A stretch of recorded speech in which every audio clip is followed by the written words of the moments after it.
right now.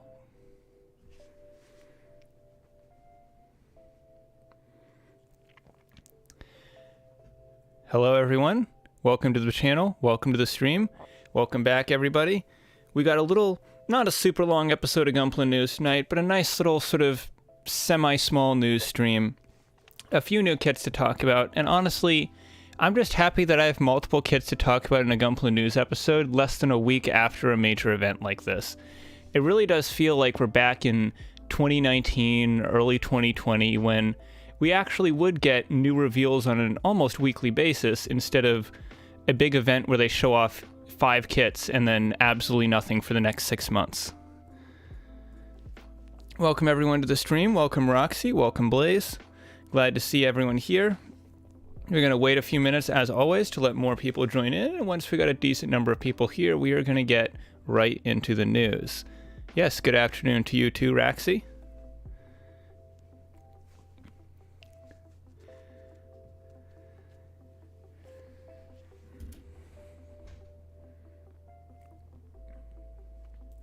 This is going to be a nice episode of Gunpla News because it's one of those lovely episodes of Gunpla News where the number of retail kits actually does outnumber the number of P-Bandai ones. Now, to be fair, they're only outnumbered by 1, but still, it's a pretty nice thing to see. Oh, hey, Curiosaki, welcome to the stream. Let me pull up stream elements. There we go.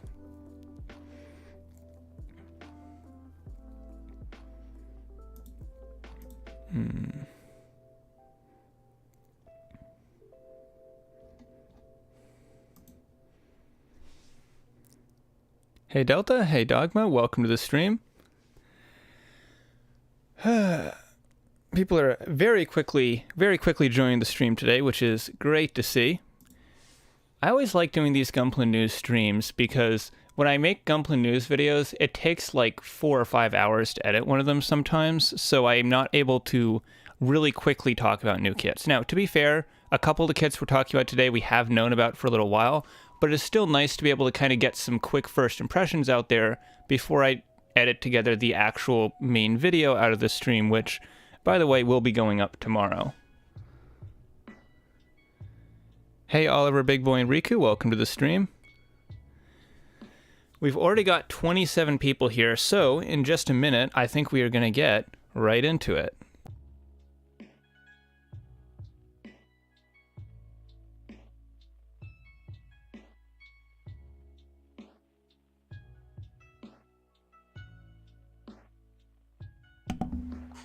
All right. So, as always, I'm going to pop the stream chat out into a separate window so I can see what you guys are saying while we're looking at the pictures. And we are going to begin. So, we're starting off tonight with a couple kits that I actually did talk about in the last episode of Gunpla News. However, I wanted to talk about these guys again because while before it was kind of tentative that these were maybe going to be retail releases, I am feeling very, very confident now that these are going to be coming out at retail. I did look around a little bit and I'm still not 100,000% sure they're going to be retail, but I am feeling pretty darn confident that they are. And well, let's just say I'm going to be very disappointed if they aren't because I really do want to get my hands on this GM. So I'm not going to talk too much about the actual kits themselves because we already kind of went over those on the last episode of Gunpla News. I just wanted to bring them up again to remind you guys that, well, sometimes it does seem like Bandai does nothing but P-Bandai kits. Every once in a while, they really do put out some cool stuff at retail. And talking about cool stuff, I really want to highlight this Char's High Mobility Type Zaku because I think this is a really cool model. Now, yes, I've built a Char Zaku before. There's a lot of Char Zakus in Origin. Actually, now that I think about it, I've built multiple Char Zakus from the Origin. But this one, I don't know. There's just something about seeing Char's colors on the High Mobility Zaku body that just looks so cool. It's really, really speaking to me. It's kind of hard to tell from these pictures if he has the full High Mobility backpack.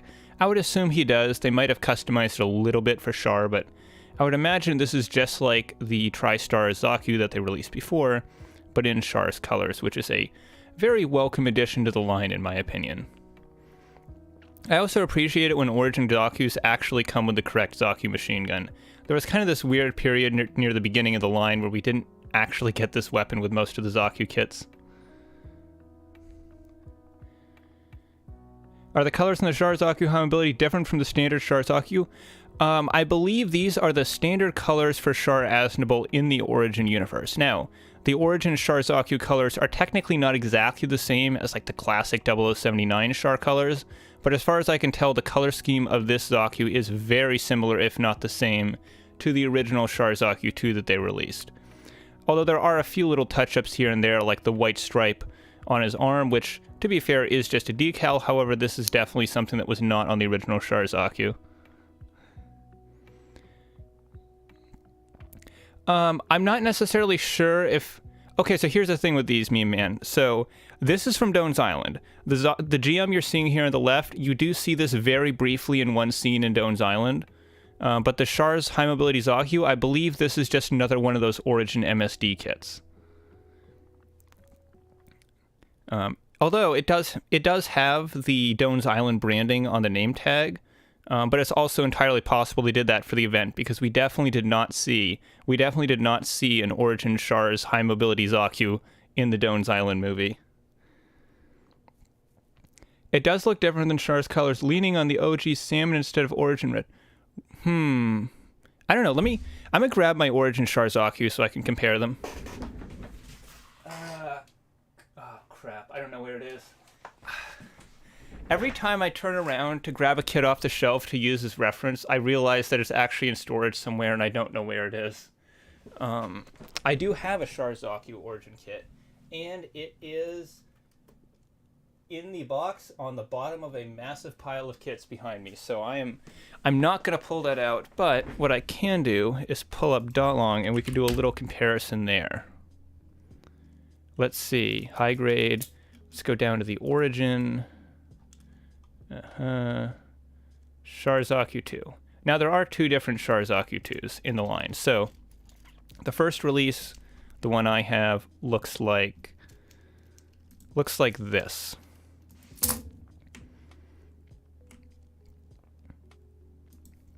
And then the second release,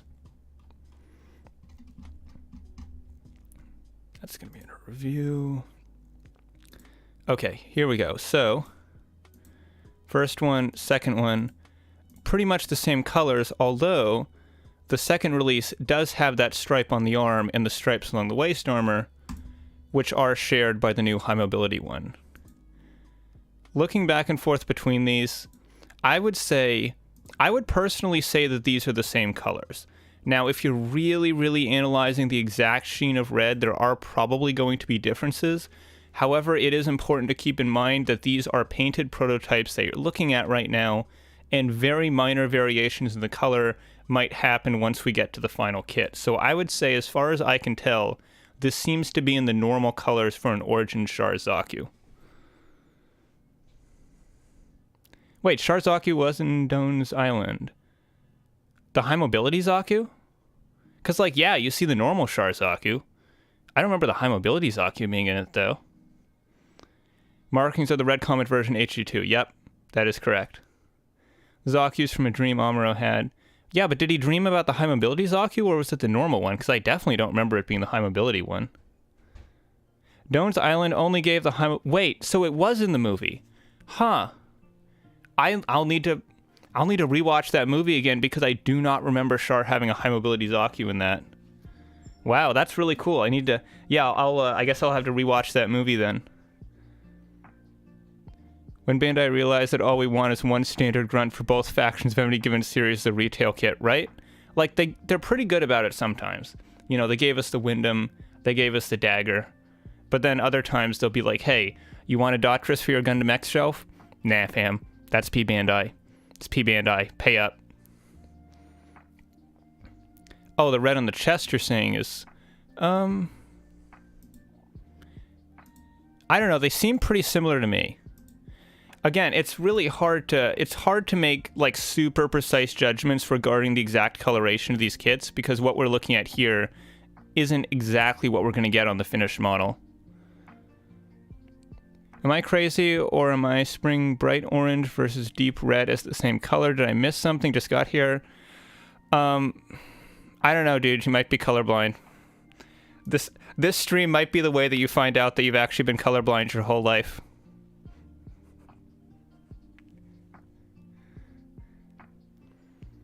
It was the high mobility Zaku flag. Okay, I'm gonna need to watch that again then, because I definitely don't remember that.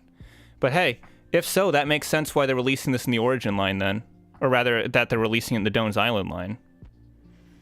And actually, I'm wondering what the branding on the Dones Island kits is going to look like when they release them at retail, because the P Bandai Dones Zaku that I have, it literally just says HG, because Dones Island is like in this really weird middle ground where it's actually technically not considered part of the Origin continuity, but because it's a remake of Original Gundam, or at least an episode of Original Gundam, it's also kind of not in the main Universal Century continuity. So it's in such a weird middle ground that they don't even put a timeline or a series name or anything on the box. They literally just say HG. So I'm wondering if they're going to do that again for these kits, or if they're just going to fold them into the Origin line. I mean, obviously they're using the Origin molds, but I don't know. That'll be interesting to see. How do you tell the difference at a glance between the Zaku 2 variants? Well, that's a good question, RJ, and it's one that definitely took me a long time to figure out, but the fastest ways to identify a high mobility Zaku is to look at the lower legs. So see how the legs on the normal Zaku have this kind of rounded look to them? They do flare out a little bit at the bottom, but they're mostly just kind of normal shaped legs. Well, if you look at the high mobility Zaku, you'll notice the legs are much wider and they're also blockier. It's a little bit hard to see because this name tag's in front, but there are also some extra thrusters on the side as well, and the tops of the knees flare out a little bit.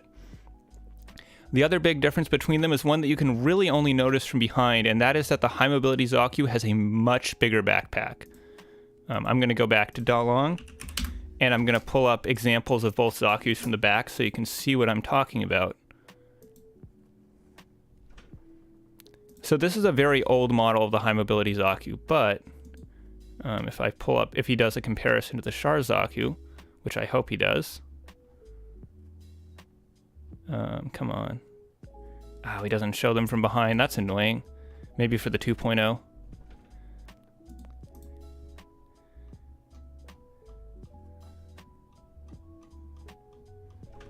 So 2.0 Zakus have an insane inner frame. Okay, so he's not comparing them from behind, but you can see it's got the wider legs, and then when you look at it from behind, it has this really big backpack with a lot of thrusters and vents on it, and it has like these two flaps coming down from here. So yeah, the legs and the lower legs and the backpack are really the biggest giveaways for the high mobility Zaku. Other than that, the rest of the body is almost exactly the same as the normal one.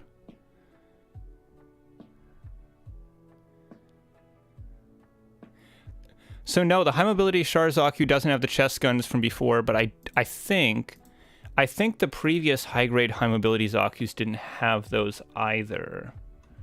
Let me see. Let me grab the axe one.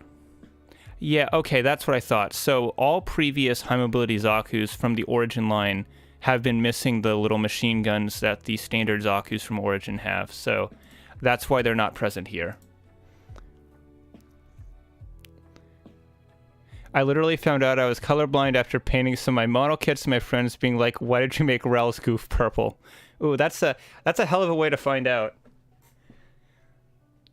You're like watching Original Gundam and you're like, man, why do they keep making a big deal out of Char having a red Zaku? All the Zakus are red. Chest Falcons were in the Origin line like C5, C6. Yeah, you get a lot of different... There's a lot of different little things like that are changed from Zaku to Zaku in Origin, but as far as I can tell, the high mobility Zakus typically do not have the chest guns. Maybe it has the option of the chest guns? Possibly. At least the Daughters got a P Bandai kit. Poor Genis and all its variants never got kits. That is true. I think the Genis... I don't know. I think the Genis has a chance. It's a really interesting looking grunt, so I think Bandai has a chance of making it. Does it have a chance of being retail? Maybe not, but I think it's got a chance of being made. I get my son to look at my paint mixes before I start painting. Being colorblind is quite a hindrance. Yeah, I can imagine being tough if you're painting, because yeah, I guess you just have to like memorize like what the exact pigment colors of all the different paint brands you use are, and pay attention to the ratios you're mixing them in, I guess. Because it's I feel like it's a bit more doable if you're doing like digital painting work, because you can just go off hex values and whatnot. But yeah, I could see that being really challenging. If you're painting in person. Although they do actually make, I think they make like phone apps that you can use where you take a photo of something and it will tell you what the hex value for the color is. So you can maybe use something like that to get a better point of reference. And yeah, it is kind of like a Hiker Zaku backpack. Okay, thanks. High mobility type looks sweet. Yeah, it does. The high mobility Zaku is a really cool variant. It's interesting to see Char in one because it's kind of the go-to Zaku for literally every other Xeon Ace pilot except for Char.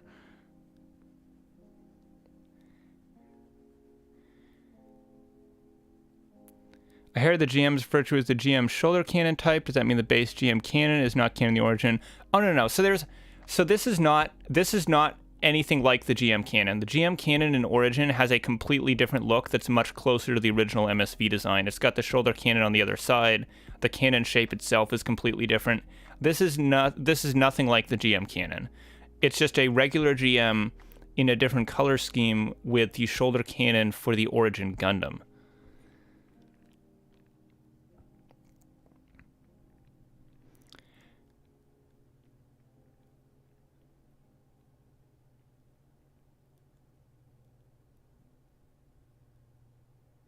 Oh, is that little notch in the GM shield so it can use the shoulder cannon while guarding? Maybe. I don't know, though, because the thing is, the shield notch is on the... That's on the Slegger GM as well, and the Slegger GM doesn't have the shoulder cannon. But yeah, I am kind of wondering why that notch is there in the first place, because there's already a little peak hole in the GM-style shield, so it doesn't really need another hole directly above it.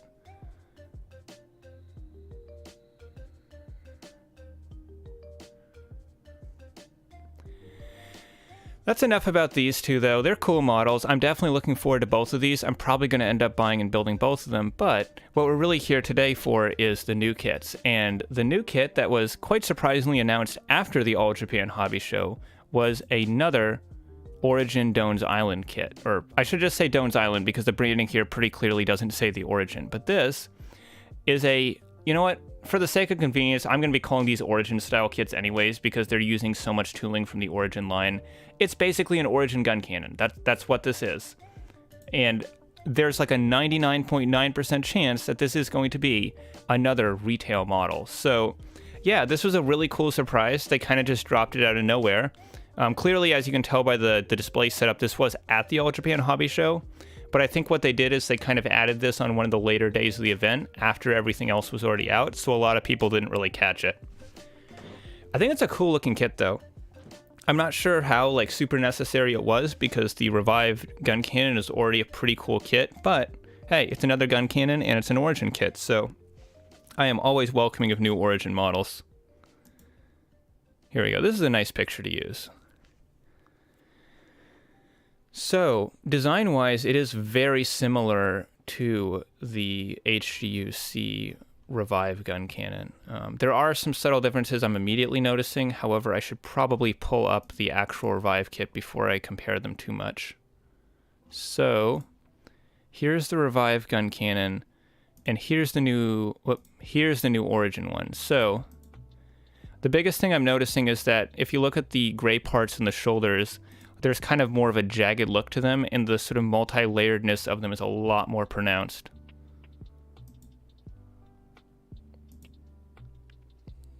Let's see. What else is like really noticeable about these? The cannons are different. The cannons have the shape of the Origin style cannons because, in case you couldn't tell by its appearance, this is in fact based off of the Origin gun cannon mold. So this is the same mold as that test type gun cannon that we got before, only in the standard gun cannon colors with the standard gun cannon guns. Another thing that's pretty noticeable about it is if you look at the lower legs, the legs are a lot fatter on the new one. The feet look pretty similar. It's interesting because This is a completely different mold from the previous Revive gun cannon, so obviously it's not gonna... It's every little piece, if you look at it individually, is gonna be different. But as far as like the overall general design goes, outside of the shoulder cannons, which are a little bit different with how high these flanges come up around them, at a glance, I would not immediately be able to tell the difference between this and the Revive. And with the Revive kit being as good as it is, quite frankly, I'm not sure this one was really all that necessary. Oh yes, JC, that's the cool thing. All of these are mainline. All 3 of the Origin kits we just looked at are in fact going to be coming out at retail. That's what's so cool about this.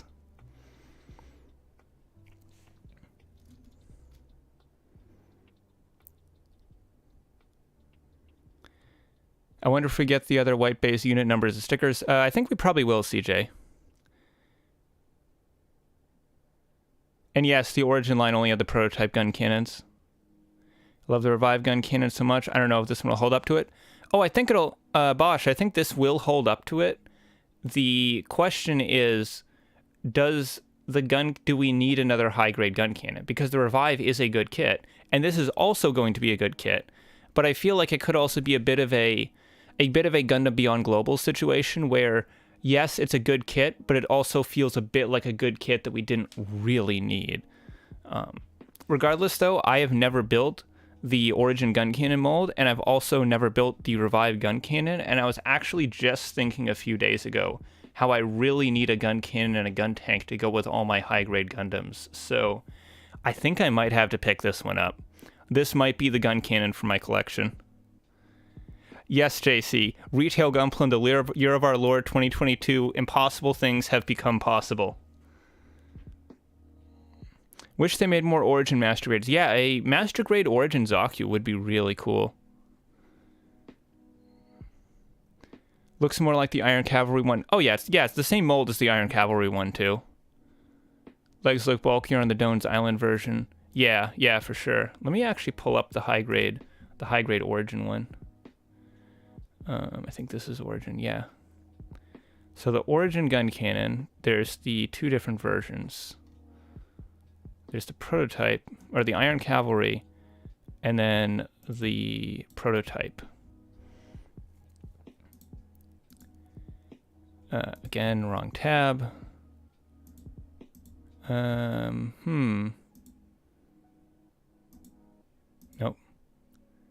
That one. I'm going to close some of these tabs so I'm not confusing myself unnecessarily. Here we go. So, Revive, Iron Cavalry, and the prototype. So, it seems like the Iron Cavalry one already had the 1 cannon. The shoulders, the arms, that stuff's all being reused. It looks like the biggest changes they're making here is they are giving it proper hands. Is that a new head? I want to say that's a new head. It looks like the fins. Well, let me compare it to the... Yeah, it's definitely not the prototype head with the V-fin. I think the antennas seem like they're closer together on the new one, so I think that's a new head sculpt. So new head, they doubled up the cannons, and aside from that,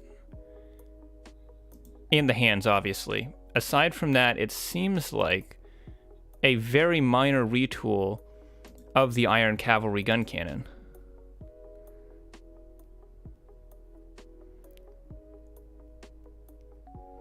Origin style OG gun tank 2, I'd get that above the others. Oh yeah, an Origin style OG gun tank would be really, really cool.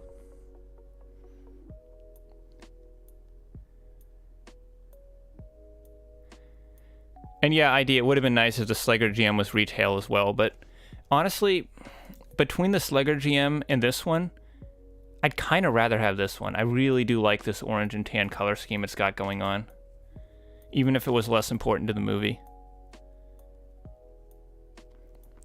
Those 3 makes retail while everything else is hidden behind the P Bandai wall, including the 2 main units. How is that sensible? Well, I think the 2 main units being P Bandai makes perfect sense because one of them is quite literally an existing kit with handlebars on the shoulders, and that is literally it. It is honestly, it's not just not only does it not make sense as a retail kit, it almost doesn't even make sense to release the Dones Island Gundam as a P Bandai kit, because there's almost nothing about it that's different from the regular Origin RX-78. If you want the Dones Island Gundam, literally just go to the store and buy an Origin RX-78. It's basically the exact same kit. And the Dones Island, like Kukuru's Dones specific Zaku, well, I just built it on stream recently, and it's got a lot of new tooling to it for sure, but this thing definitely did not need to be retail. I think this is one of those rare times where this being P Bandai totally makes sense. Now, on the other hand, I do think that the Southern Cross Zakus, which I believe have been more or less proven to be P Bandai at this point, really should have been retail just because of how much new tooling they have going on, how major of a role they played in the movie. They're really cool, unique new designs. Now, we definitely didn't need to get 5 of them at retail, but if we got one of these at retail, that would have been really, really nice. Let's see. New parts of the cannons and normal MS hands. Yeah, that's what it seems to be, John. Although, depending on how the cannons are designed, they could have just copied the existing cannon from the Iron Cavalry and just duplicated it over to the other side. I think. Or wait, no. No, they didn't, because the tops of if you look at the top of the back of the cannon here, it's more rounded on the Iron Cavalry one, and then they flattened out the top on the Dones Island gun cannon, so I think those are new cannon molds. With so many kits coming from the movie, I'm surprised it doesn't have its own line. It's kind of ambiguous if Dones Island is Origin or not. Yeah, we talked about that earlier, Reiji. It seems like the branding they're using is just regular high grade. You'll notice it doesn't say HGUC. It doesn't say HG the Origin. It literally just says high grade. So there's this, it kind of exists in this weird limbo between lines because, well, the movie itself is in like this weird continuity limbo where it isn't really canon to anything except itself.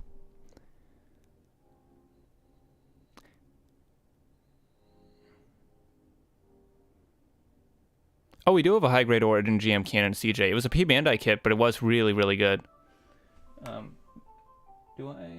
Every time I turn around to check to see if I have a kit behind me, I'm usually wrong, but I actually do have the GM Cannon back there. It's a really cool model. It's my favorite version of the Origin GM that they've done so far. 3 Origin gun cannons, Unit 1 Iron Cavalry, and the yellow test unit. Unit 1 Iron... Oh, you mean like the white one, the yellow one, and the gray one, yeah?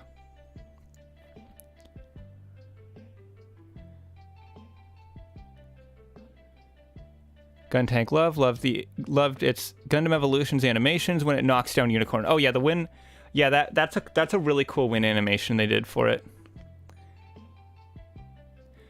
Well, the thing is, Manpig, yes, we didn't see an Origin gun tank in the film, but we also didn't see an Origin gun cannon in the film, and yet here we are. So, if Bandai decides to make more like random one-off episode remakes of 0079 using the Origin animation models, we could actually get an Origin-style gun tank in the future. It's entirely possible. So yeah, I think this is a cool little kit. We don't have a ton of info on it. We don't know exactly when it's coming out, how much it's going to be, anything like that. But Bandai showed it off. They're like, hey, this is a thing we're working on, and it's very, very, very likely to be retail. So that's pretty cool. That's pretty nice. And that's basically the retail Origin kits that we got for tonight. So now we are going to be moving on to a little bit of P Bandai stuff, starting with a new announcement, which is a black version of the Wound Wart. Now, apparently this is a design... Oh, man. Dengeki Hobby really doesn't like it when you zoom in on their pictures, but this is apparently a redesign from Advance of Zeta Reboot. It's a very cool color scheme, and for me it's kind of interesting to see Advance of Zeta mobile suits in actual black instead of dark blue, because I'm so used to seeing these in Titan Blue that when you see them in actual proper black like this, there's just something so cool about it. It's a very cool color scheme for a... I don't necessarily want to say an uncool mobile suit design, but it's not... I feel like the design isn't edgy enough to merit this color scheme. It's very elegant and graceful, and then it has this really dark, aggressive, black and purple color scheme. And the black really highlights how kind of purplish the gray that they use for the inner frame is.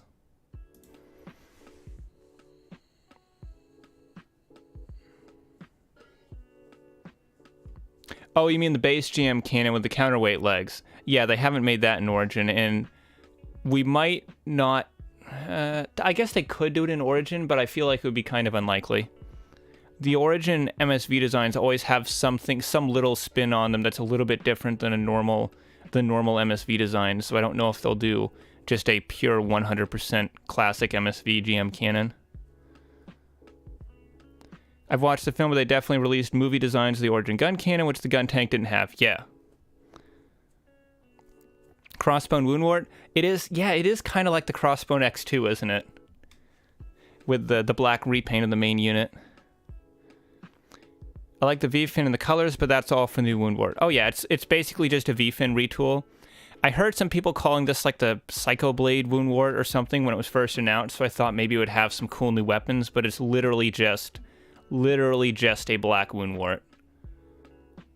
Now, to be fair, the high-grade Woundwort is a pretty cool kit. Now, it is a little bit engineering and design-wise, it does leave some to be desired. It's one of those PBandai kits where they kind of skimped out on the quality of it so they could make it work as a new mold PBandai release, but the design is so cool that it kind of makes up for it. And you do get the option to build it with the normal style head if the fancy new V-fin isn't really your thing. To be honest, outside of the actual high-grade kit, I would say this look for the V-fin is almost a little bit more iconic to me. I feel like I've seen the Woundwort more, like in artwork and stuff, not counting the models. I think I've seen the Woundwort more with this style V-fin than with the standard one, so I think it's kind of cool. And also, because it's gold and not necessarily color matched the rest of this kit, I feel like you could maybe potentially put this on your normal Woundwort. Actually, no, never mind. I don't think you could. It needs like an extra connector hole here in the front. So you can't do like a white Woundwort with this V-fin. It's the Re-Xeon captured Woundwort. Okay, that makes sense. I'm not really familiar with Advance of Zeta Reboot storyline, but I could definitely see this being a captured unit. Also, I just thought of something, even as display pieces. I wonder if the movie character artwork were just a taste for what we get. Maybe. Yeah, the antenna is the Psycho Blade thing they're referring to. Okay, that makes sense now, because I was like, man, I heard Psycho Blade Woundwort, and I was expecting some, like, really cool swords or something, not just a V-fin retool. I don't think we're ever going to see a non-PBandai Woundwort J-Ster. I think this unit is very firmly in PBandai territory. So a kind of cool thing that they give you as an extra accessory is you get some joint adapters that allow you to take the... I don't actually remember what this Barzam variant is called, but you can take the Advance of Zeta Barzam limbs and you can put them on the Woundwort to make one of the many trillions of different mix and match variants from Advance of Zeta.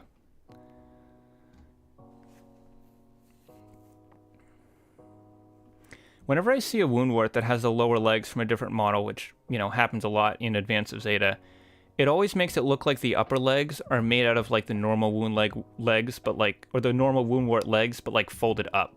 Kind of like some sort of Megazord combination. And I guess they do that with the arms, don't they? They have them folded up in here, but it almost feels like they do that with the legs as well, even though I'm pretty sure you just pull them off and put the new lower legs on. Oh, a type of Xanthale has that V-fin. Okay, that might be where I saw it before.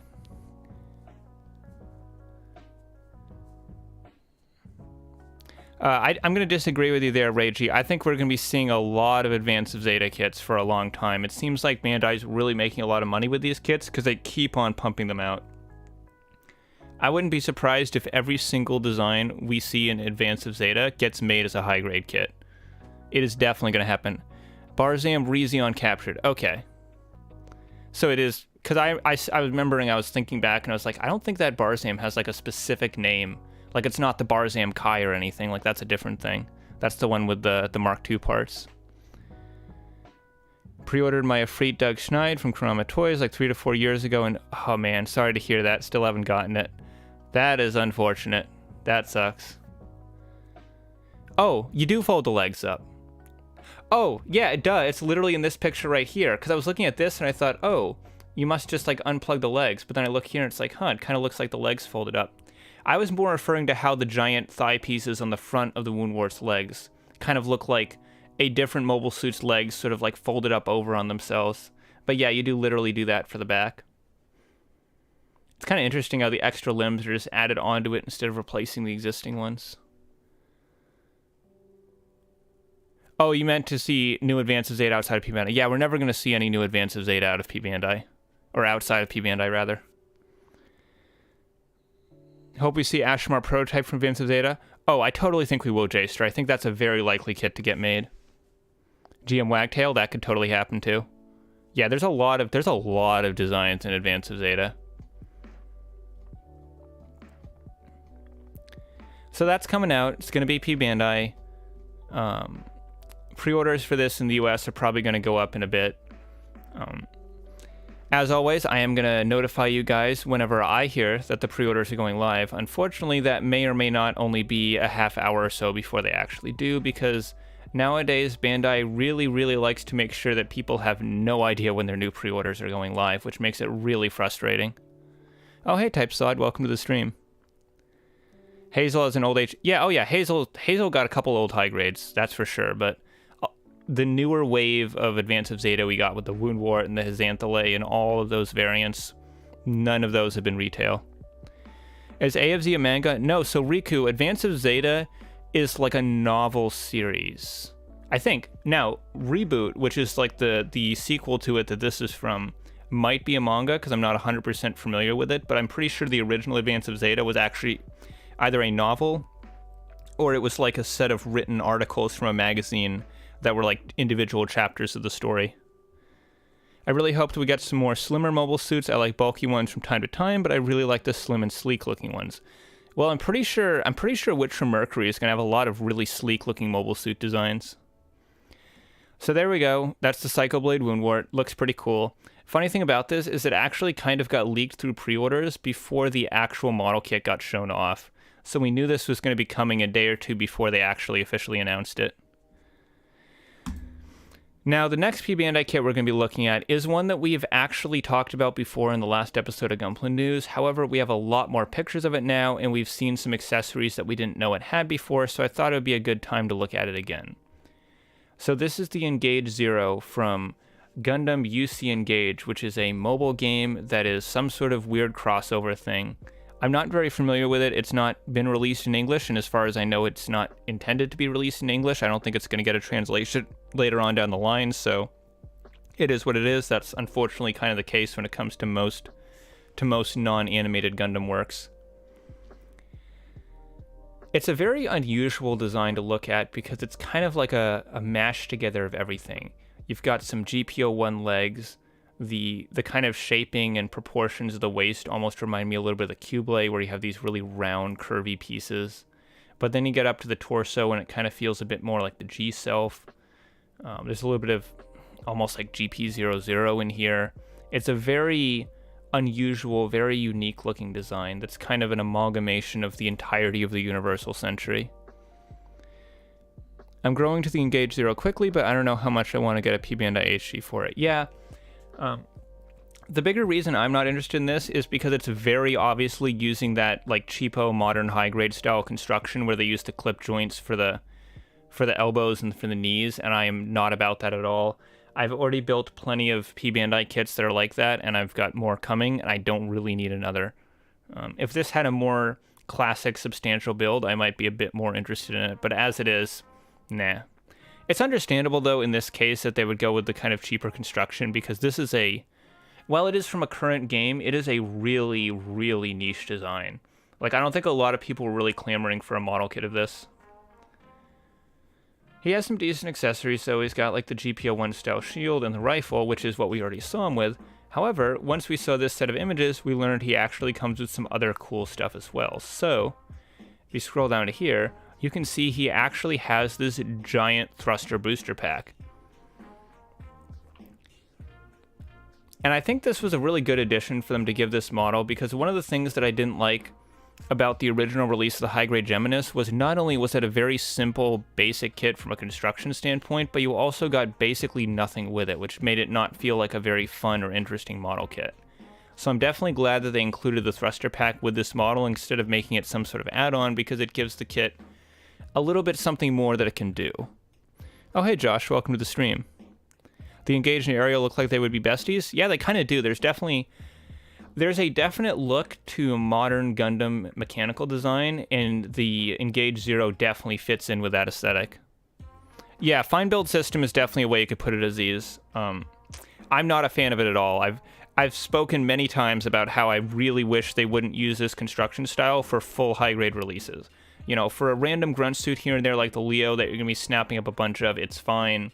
For entry-grade kits that are just supposed to give you a taste of Gunpla and aren't really designed to be the best thing ever, it's totally fine. But for real, proper high-grade releases, especially if they're charging P Bandai prices, I would much prefer traditional high-grade construction.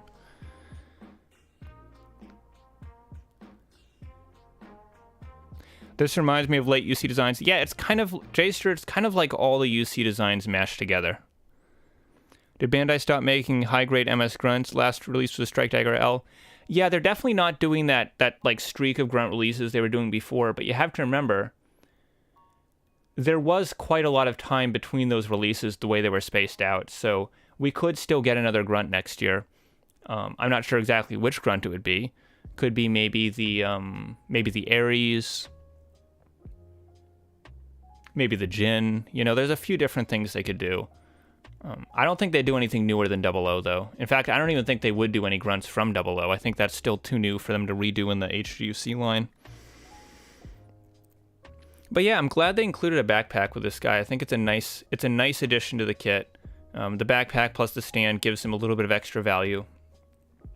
Now, it's still probably not going to be worth the P Bandai prices. And yes, I know P Bandai's cheaper when you get it directly from the store, but even then, the reason that I don't pre-order a lot of kits on the USP Bandai shop is just that the base prices for the model plus the shipping are still pretty expensive for what you get a lot of times.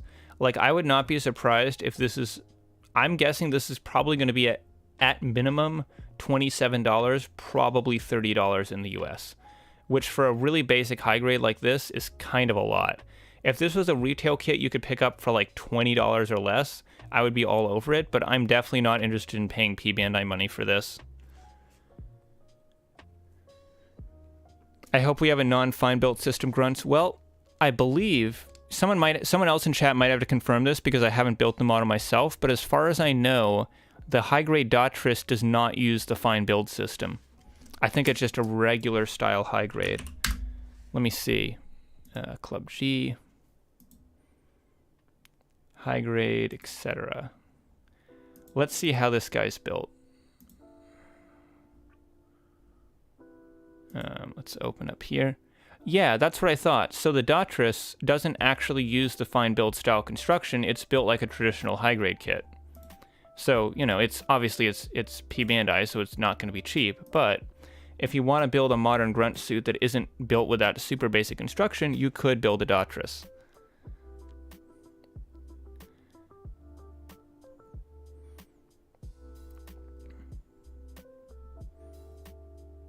I know the same person did the mech design for IBO and Witch, might be the same. Yeah, Ippei, I would not be surprised if Ippei designed this. I think it's definitely very likely. I've also noticed that even on the designs that Ippei didn't necessarily do himself, because the thing with Witch from Mercury is that each one of the factions inside the show actually has a different mechanical designer. And it seems like even aside from Ippei, the general kind of overall artistic instruction that Bandai gives their artists now is kind of pushing towards a very different direction than older Gundams. There's a lot less boxy, sort of rectangular looking units. You know, we're not getting stuff like the Strike Gundam anymore, or the, you know, the 00 Riser even, which was, you know, a little bit sleeker than that, but still, like, what we have nowadays is like these really rounded, really organic looking designs, you know, the G-Self, the Gundam Ariel, the Barbatos. There's a much bigger focus on sort of more organic looking mecha. It's a design aesthetic that I'm honestly not particularly fond of, but from time to time they do come out with some designs that look really cool. Engage will probably be $30 minimum. Oh yeah, for sure. Like, honestly, it would probably be $27 if it didn't have the backpack, With the backpack, it's probably going to be like 32, 33. Dagger L is the best modern HG to get for grunts IMO. Yeah, I think it seems pretty cool. I haven't built one myself. Mostly just because the Dagger L is one of those grunt suit designs that I've always felt was just a little too boring. Like, I like my grunts to have a little bit of character to them, and when there's something like the Leo or the Strike Dagger, I just can't get into that because it's so plain and so boring that there's no, like, character there. Let's take a look at this guy, though. Yeah, like, it's fine. It's just so basic. I did end up picking up the Neo Roanoke Jet Wyndham, but honestly, I'm not even sure if I'm going to build that. Oh, he has proper joints. This isn't fine build. This is built like a regular proper high grade. That's actually kind of cool. Yeah, I don't think this is a model that I would necessarily pick up. Now, if they did a really cool variant of this, like say the Slaughter Dagger, I would maybe pick up that, although that would almost definitely be P Bandai. But hey, you know, a cool enough looking Slaughter Dagger, wouldn't mind picking that up. Because of IBO's fans, I'm not a fan of Ippei. Yeah, Ippei's designs, they have a distinctive look to them, and if it was like, if his works were like an occasional treat they throwed into Gundam to kind of give it a little bit of visual diversity, that would be cool. But the problem is that like every single like modern Gundam work is either Ippei's designs or someone who draws very similar to Ippei. So it kind of, you very quickly get worn out on like that style of mechanical design. The XC and 00 Gundam is the perfect mix of edges and curves. Oh yeah, that definitely agree on that. That was a really good way to do sleek designs. And Ebikawa, the guy who designed the XC, is actually doing some of the mechanical designs for Witch from Mercury. In fact, if I go to Bandai's site here, and then we go to the Witch from Mercury website, the faction with like the gray and purple armored mobile suits, those are actually designed by Ebikawa. So if we go here to mobile suit, so this is one of Ebikawa's designs. And you can kind of tell when you look at it, it has a little bit of that Gundam 00 feel with the way the legs are shaped and kind of those shoulders. He's definitely got a unique look to him, and I think this looks a lot cooler than some of the designs Ippei's been doing recently. Yeah, the Dagger uses the revived strike joints. Dagger L is kind of like the GM2 of the Cosmic era. You know, that's actually a pretty good way to put it. Oh, Master, Fine Build is, it's that thing they did for the high-grade Leo, where it's got like this super, super basic construction where everything just kind of clips and snaps together instead of having polycaps like normal kits do. It started out as a way for them to make really cheap grunt suits that you could army build easily, but the problem is that it's kind of spread out into normal high-grade releases now, so a lot of newer high-grades have had this really cheap basic feel to them because of that.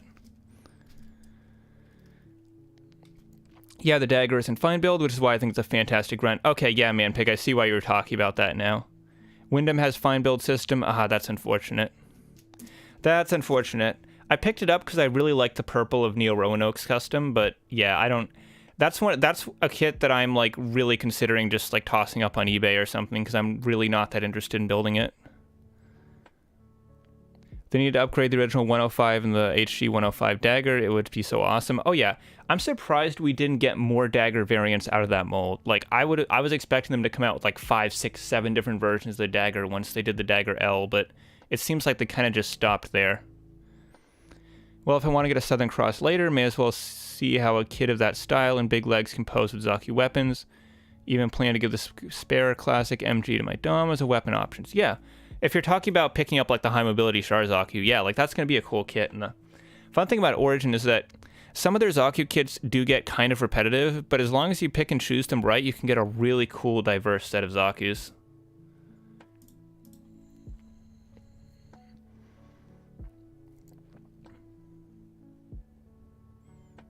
That's a good example. Exia is sleek up top, but boxy around the legs. Yeah, Exia is a really cool mechanical design. I absolutely love the head on Gundam Exia. I think Exia might have one of the coolest head designs in Gundam. Like, my personal favorite is always going to be the red frame just for the insane level of detail it has. But man, the Exia is a real close second. That is such a cool head sculpt. Oh, thanks for taking care of that bot, Riku. Yeah, each company was designed by a different mech designer, which is why Witch from Mercury has such varied designs. Yeah, there definitely is some variety to it, but I think if you look at it as a whole, you can still see there is a general trend towards more sort of sleek and organic looking mecha than in previous Gundam series. Like, I think the only thing here that looks like a pre-2015 kind of traditional Gundam mecha is the basic grunt guy. Like, this looks like something you might have seen in maybe, Gundam Age or something of that era. This does have that very classic Gundam look to it, but out of all the designs we've seen so far, this is really the only one that has that look.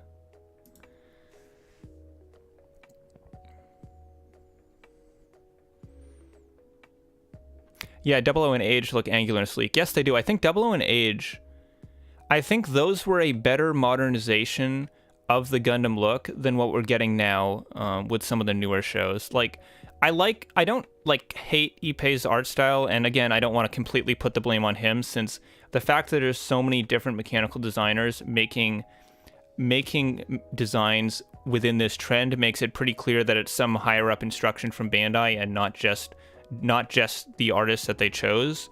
But I do really like the direction that Gundam's aesthetic direction was going in, more in like the early 2010s than what we have now.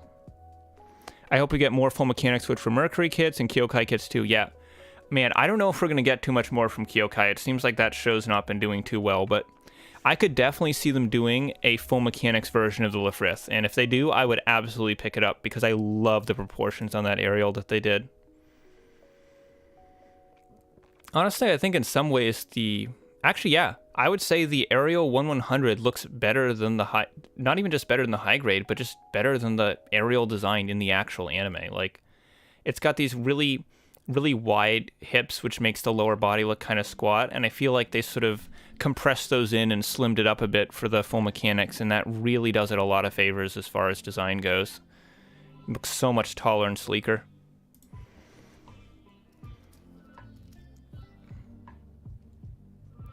Oh yeah, I know that's not the basic grunt Scarlet Rain, but it's almost exactly the same as the basic grunt, and what I meant was that this design in general looks like something from Age or 00. Like, even if you look at the basic version of it, all the same design elements are there. Like, if you just showed me this at random and I didn't know what Witch from Mercury was, I would assume this was just something from Age that I'd never heard of before.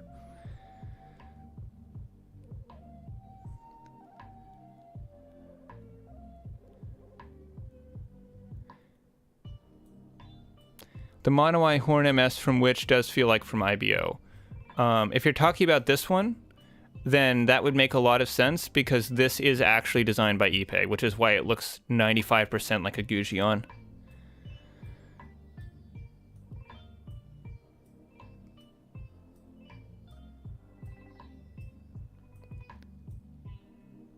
I wonder will Origin do all the one-year war designs like Gogug, Dom, Goof, etc.? Yeah, I think they will.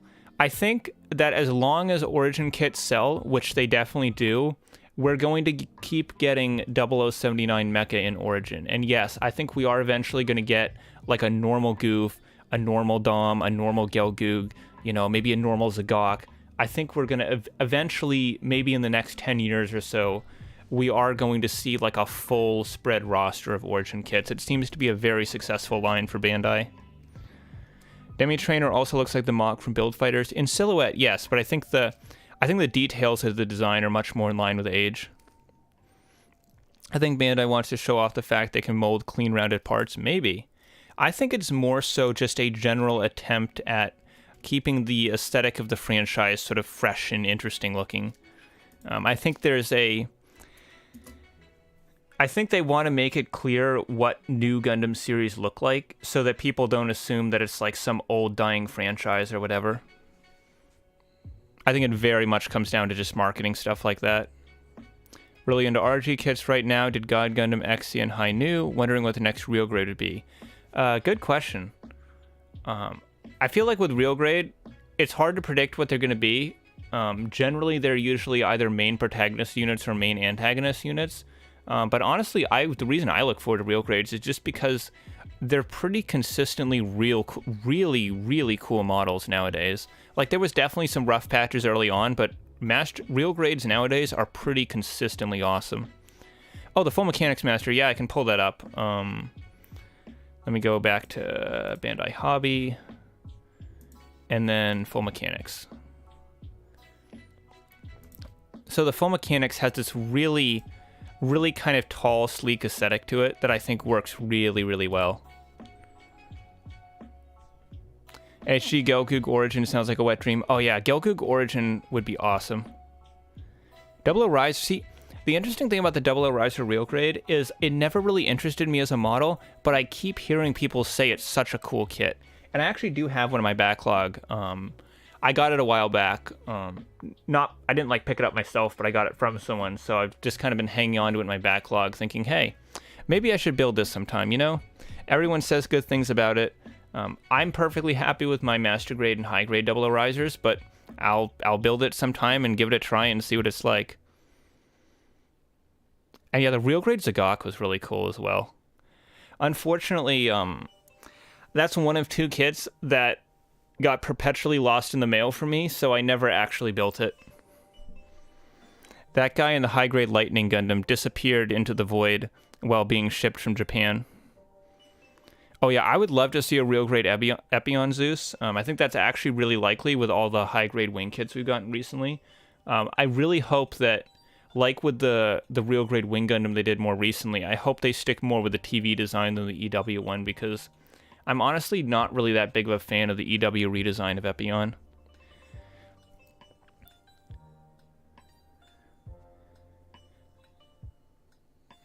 Entry grade I look forward to because great kits for a great price. Yeah, entry grade line. See, entry grade is the perfect place to use the fine build construction because, first of all, they're mostly repeats of kits we already have as high grades, so it's not like there's anything that's going to be only available with that construction system. And they're also so cheap that the quality almost doesn't even matter, and the fact that they're even as good as they are at that price is kind of a miracle, so it's much easier to forgive the shortcomings of fine build when it's used in the entry grade line.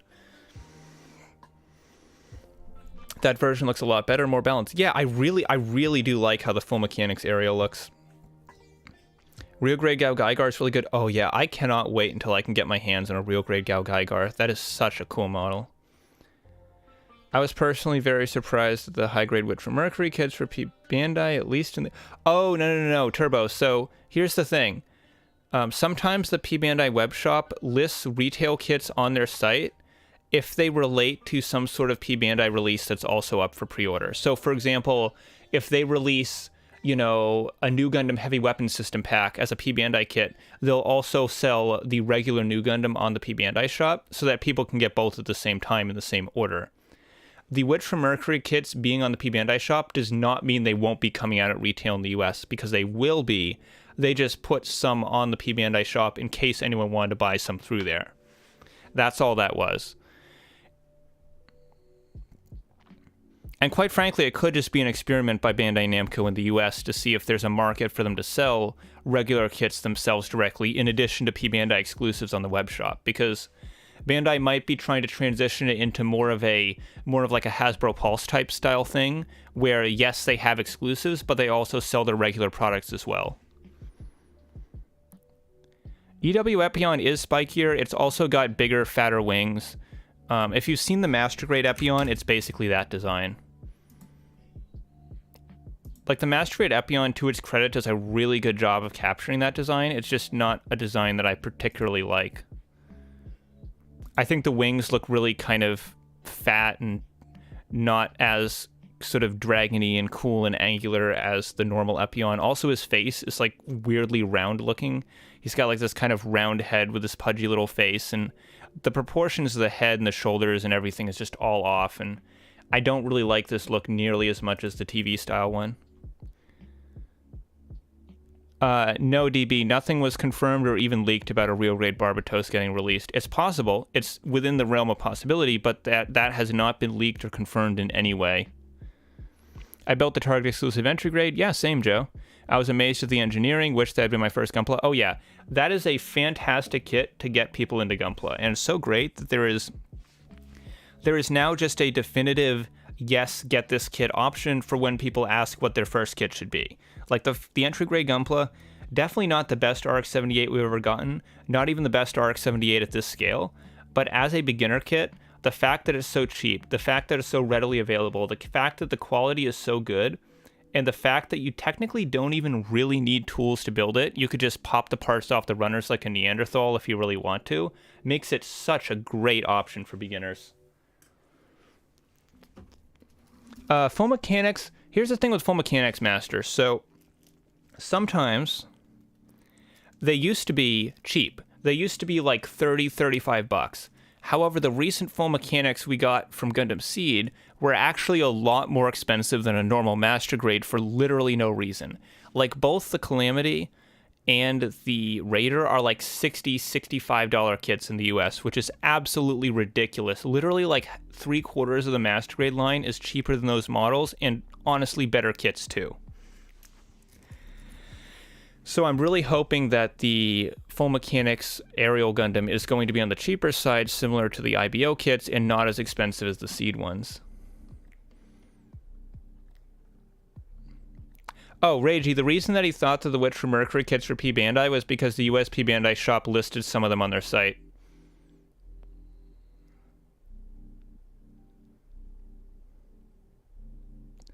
I hate the gunbit stands that clear plastic stands, which wear themselves out really quickly and they end up floppy. Maybe. It depends on their construction. I think they could be pretty good as long as you don't pose them around too much.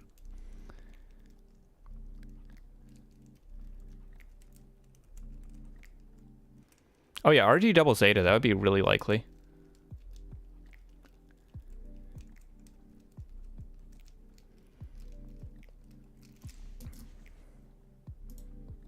Where's the stream? There it is. Also, we have 99 concurrent viewers, which I think might be the most I've ever had on a stream before. So, hello everyone. Welcome to the stream. Cool to see so many people here. Doesn't usually happen. I'm glad to see the channel finally growing again. There was a long period in the early 2020s where it was just kind of stagnating. So it's really cool to see more and more people watching. You know, I see more and more people subscribe every day, and that's just awesome. If you are new here and you haven't yet subscribed, obviously, go ahead, hit that subscribe button down below. I stream pretty regularly, and you'll be notified when I do my next stream. My first kit was Barbatos 6 form, mech kit, I love it still. Yeah, the IBO kits weren't a bad place to start either. I know a friend of mine started with the high-grade Barbatos as well. The stickers are kind of crappy on them, and I think the thing with the IBO kits is that the overall quality on them is kind of not super great. Like, in retrospect, the IBO high grades are kind of not that good. And like, I'm not even just talking about the stickers and the color separation, just the overall construction and the build quality of the models was just really, really cheap. They tried to do inner frames at the same time as making really, really inexpensive high grades, and they literally sacrificed everything else to make it happen. Thanks for clarification. I was honestly worried. It seemed very odd. Oh yeah, no problem. Oh hey, Bikes, welcome to the stream. Bandai is probably purposely not creating too many entry grade kits. Entry grades are meant to be an entryway into the franchise, and the rest market lines. That is a good point. It is a lot less confusing for beginners if there's only a few to choose from instead of this huge wide selection. That is a very good point, yeah. Yep, the bots are back. We're not talking about the Asabi CD Demi Trainer. Crap, I forgot about that. Yeah, let me pull up the picture of that. So this isn't like a normal style release. This is kind of just this weird oddball thing, but there's this like brand collab Witch from Mercury thing that's coming out. I'll pull up the Twitter. Here it is. So I don't exactly know what Yosabi is. I think it's some sort of music thing, maybe. Let me translate the tweet. The acclaimed CD Yosabi will be released November 9th. The attached Gunpla designs. Maybe this is I don't know if this is the band that did the opening from Witch from Mercury or something. I don't really know a lot about this, but they're doing these exclusive kits. So the kit that you actually get in the set is the Demi Trainer, and it's in this purple color. Obviously, all these markings are going to be stickers, so it's probably going to look pretty crap as a model. But the promo image they have here, honestly, I love how this looks. I wish I could have a figure or model that actually looked like this, with like the glowing neon sort of embedded into the armor of the mobile suit. That is such a cool design element. And you also do get some stickers for the Aerial as well. However, I don't believe this set actually comes with the Aerial Gundam. I think what they did is they made the Demi Trainer. They give you the Demi Trainer, they give you the stickers for the Demi Trainer, and then they give you the stickers for the Aerial so you can bling out your Aerial as well. I think the Aerial one looks a bit tacky, but I do really like how this Demi Trainer looks. But again, I exclusively like how it looks in the promo art because I know the kit is not going to look this good. Do you think the Southern Cross Zaku is going to be one kit with parts for every variant? No, I think they're going to do... I think they're either going to do 5 separate releases or several multi-packs. So maybe like one for the Commander and then 2 different 2-packs for the other 2. Or maybe not instead of 2 packs, something like what they did for the Tri-Stars, where you got the one on its own and the other 2 were like an either-or type set. Okay, it's the singer of the opening. That makes a lot of sense. So yeah, this is like the limited edition promo bonus item for the collector version of the CD. Demi Trainer is, yeah, I guess the Demi Trainer is the new GM. I gotta say, I'm kind of warming up a lot to the design now. It was one of those ones that I kind of looked at when the show's mobile suits were first announced, and I thought it was kind of meh, but I'm actually really starting to warm up to it now. It's kind of a cool design. Demi Trainer, kind of like the school training MS. Yeah, that's a good way to put it. Linkin Park did something like this for the GPO-1. Yes, they did, and that kit is very rare and valuable now. For good reason, because it's a pretty cool piece of memorabilia. And no, we never got a high-grade Turn X, and honestly, I don't even want a high-grade Turn X. I just want to see them reissue the freaking Master Grade so it's not like a $200 kit. Like, the worst part is, the last time they re-released the Master Grade Turn X, it was only at Gundam Base. So literally the only people that were able to buy it were scalpers. They basically just sold it directly to scalpers, and they went right back up on eBay for the same prices they always were. Reminds me of that pink Idol Seed Zaku Warrior. Kind of. I love this design, though. Like, I wish there was, like, a figure of this design that actually had like LEDs embedded inside of it so you could get like this neon sign glow. That is such a cool look. Very sort of cyberpunk. My mind is poisoned because Demi Trainer for some ungodly reason reminds me of the Among Us. Don't say that. Don't say that, man pig. Don't even make that connection. I don't want to see that. I don't want to see it. And thankfully, it's such a loose connection that I don't think I do see it, but I don't even want the possibility of me seeing that to come up. I have the MG Turn X, freaking great build. Oh yeah, it's super awesome. Anyways, I heard someone sent a super chat, so thank you for that, Dice Punk. I definitely appreciate that.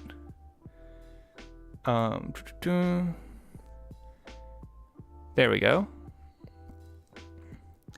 I think the Delonza MP makes for a great Zaku stand-in. Delonza. Is that a Witch from Mercury thing? Let me see. Delonza. Where's my Witch from... I've got too many damn tabs open and I can't tell what's what. I'll just open another one. Why not? This is gonna be a 20 tab stream. No. Here we go. Nope. There. Yeah, I'm trying to remember the name Delonza because I feel like that could be an age thing or it could be a Witch from Mercury thing, and I don't remember which.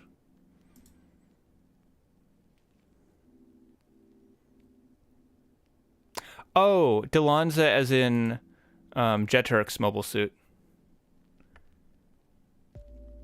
Yeah, this does kind of feel like our Zaku for the series. Just a lot thicker.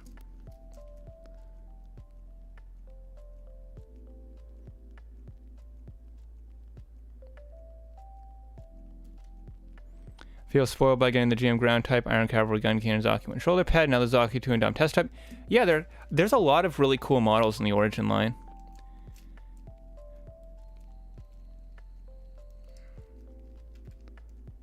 Cyberpunk is a genre, yes, not a game. Yeah, very true. And it has, what I associate with cyberpunk is that sort of something about like mechanical neon lights, you know, kanji everywhere. That feels like a lot of like the cyberpunk look to me. And I may be completely off about that, but this is what I think of as cyberpunk, or at least a certain visual aspect of it.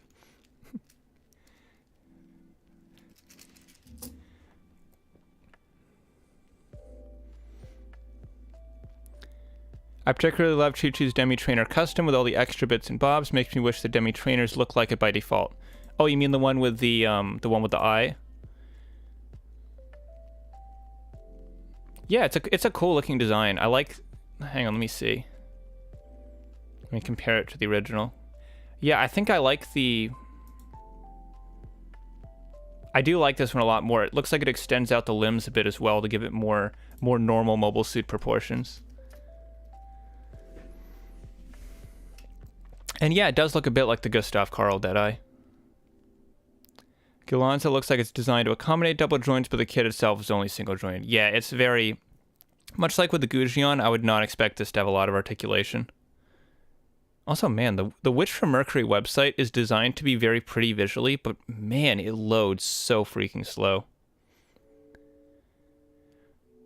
Reminds me of a DJ. Yeah, I definitely see the DJ influence as well. It's kind of got that going on, especially with the shoulder shield.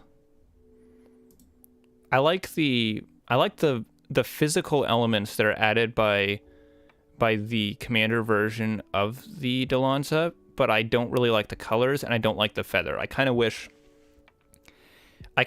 we could get this in regular Dalanza colors with the regular Dalanza head sculpt, because I like the backpack with the big spikes. I like the big shoulder shields, you know, the bigger butt skirt.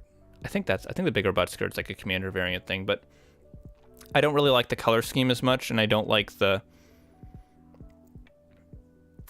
big feathery head crest on the Commander version.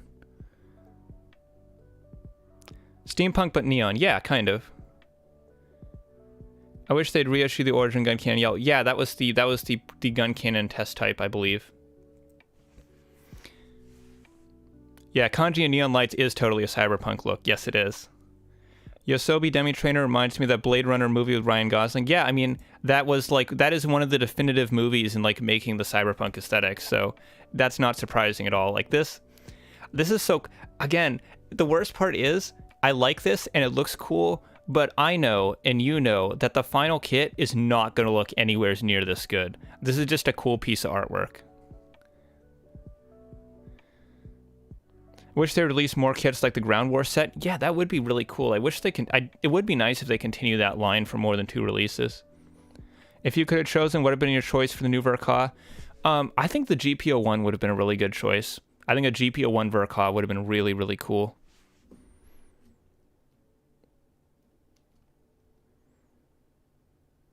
Commander parts might be included in the variant of the Dalanza as leftovers. I don't think so, because nowadays with modern kits, they don't really give you as many leftover parts. Like kits they're designing from scratch, like these new Witch from Mercury ones, they usually preemptively gate the parts in such a way that you don't have any leftovers.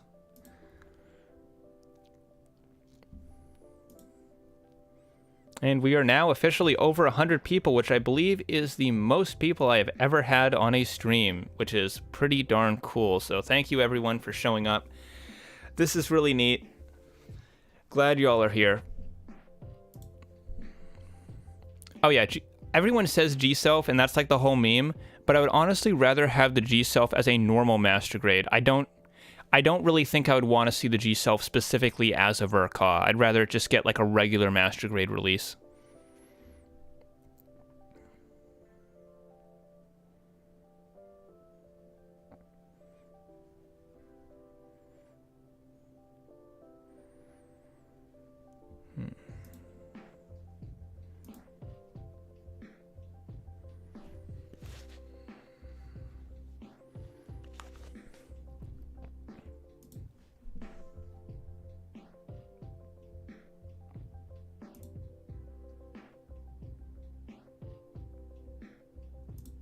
Don't mind me, I'm just looking up something. Let me see if... I wanted to add another little bit of Gunpla news to this since we got so many people here and we've already talked about the stuff that I was originally planning on talking about. So here you go. Are you ready for the world's most underwhelming piece of Gunpla news? Are you ready for the most unremarkable, most pointless Gunpla you've ever seen? Something that will make you go, oh, okay, and then you'll immediately forget about it 5 seconds later? Well, if that's what you want, then I present to you... Wait for it to load. Wait for it. Wait for it. I might have to go to the actual item page. Oh, come on. Don't make me scroll through this. I was hyping it up and everything. Okay, you know what? I'm going to see if I can just post the picture. Here it is, guys. The world's most underwhelming Gunpla release. It's literally just the SD and the 1/100 full mechanics freedom that we already got for the freedom statue in China. They just mashed them together into one set. Nothing's different, nothing's new. It's not like clear variants or anything. It's literally just the two kits we already got in one box. There you go, guys. This is the most hyped kit of 2023. This is the must-have everyone's going to have to pick up. This is Kit of the Year 2023. Yeah, it is weird, Man Pig, that they did nothing for the G-Reco films. Like, I thought they were going to use that as an excuse to make... Even if they didn't do, like, a Master Grade G-Self, I thought for sure they'd do, like, you know, movie HD color versions of some of the high grades or something like they did with Seed Remaster, where they just reissue some of the kits with slightly different colors. Yep.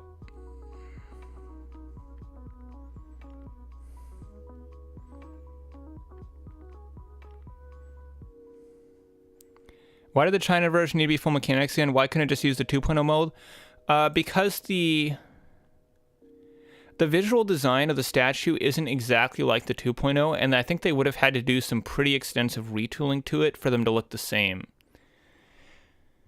Also, I think they might have been experimenting with maybe releasing the full mechanics instead of the 2.0 so they could release it at a lower price point.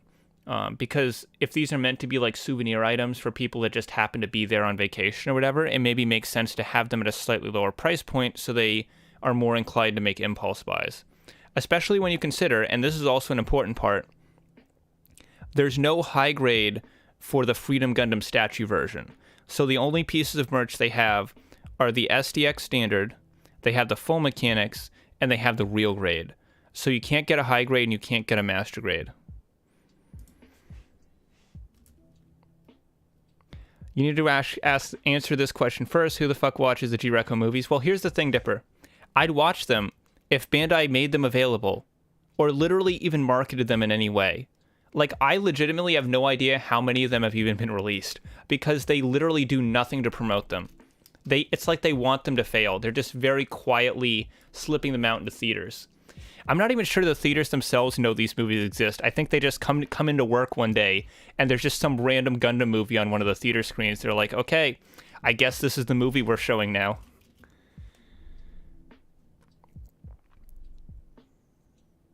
How about the Greep? Oh, man, G-Unit Master Grades would be so cool. Literally never going to happen, but man, if they did them, and if they went all out with them and didn't cheap out with them like the Master Grade F90, that would be so incredibly sick. Yeah, it's so easy to forget they exist, Anjay, because the G-Reco movies, like, they did literally nothing to promote them. I think there was like one trailer for the first movie, and that was it. I've never seen any English branch of Bandai even mention their existence. Yeah, the 2.0 Freedom and the FM are very different, Manpig. Just watch 4 of them in Gundam Info. Yeah, I'm not even sure if there's supposed to be 5 of them total, but I'm not sure if the 5th is even out yet. Yeah, the statue's got different proportions, the wings look different, the overall like panel lines and specific details are different as well. G-Reco movies are actually really good. I mean, yeah, I'd like to watch them sometime. It's just, it's so hard to remember to do it when Bandai does basically nothing to promote them. Wait, are there really 120?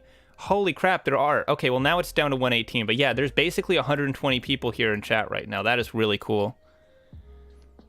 Who's vacationing in China? It's like going to North Korea for vacation. Hey, I don't know, man. Maybe you live in one of the other parts of China and you go to, what is this, Shanghai, I think this is? Maybe they go to, like, Shanghai for a vacation or something. I don't know. I don't. I really don't know why they did this in mainland China specifically, but I mean, if it works out for them, obviously it's a very lucrative market. I ignored your FMP questions, Master, because I didn't actually see them in the chat. 5 wasn't out when Gundam Info was showing them. Okay. If it's out now, I might just watch all 5 of them in one go. Oh yeah, Hong Kong statue would have been cool. I think Hong Kong and South Korea are like the big places where I would expect them to put up Gundam statues. Those seem like the best markets to do it in.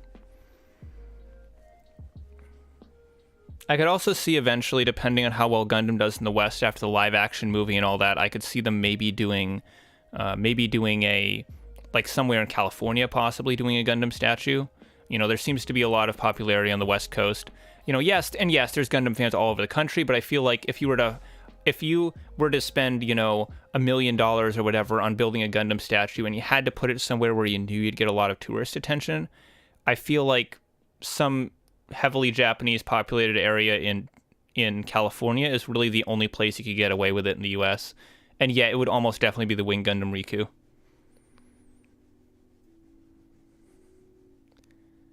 Do you think we'll get a Kodarl from Fullmetal Panic 4? I don't know which one that is.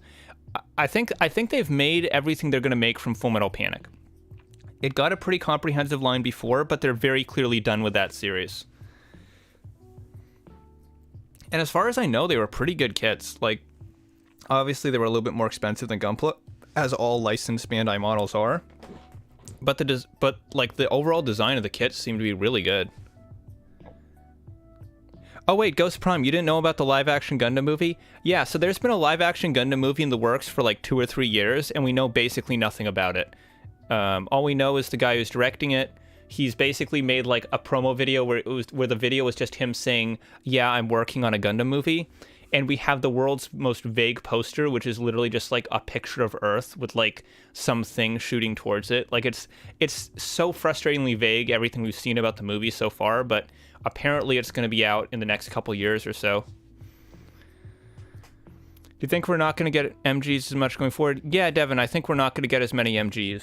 I think that Bandai's focusing on making fewer MG releases and making them these big, like, hyped up events like Master Grade Extreme, Master Grade SD, and they're trying to, like, make them these really, really, almost more like perfect grade style.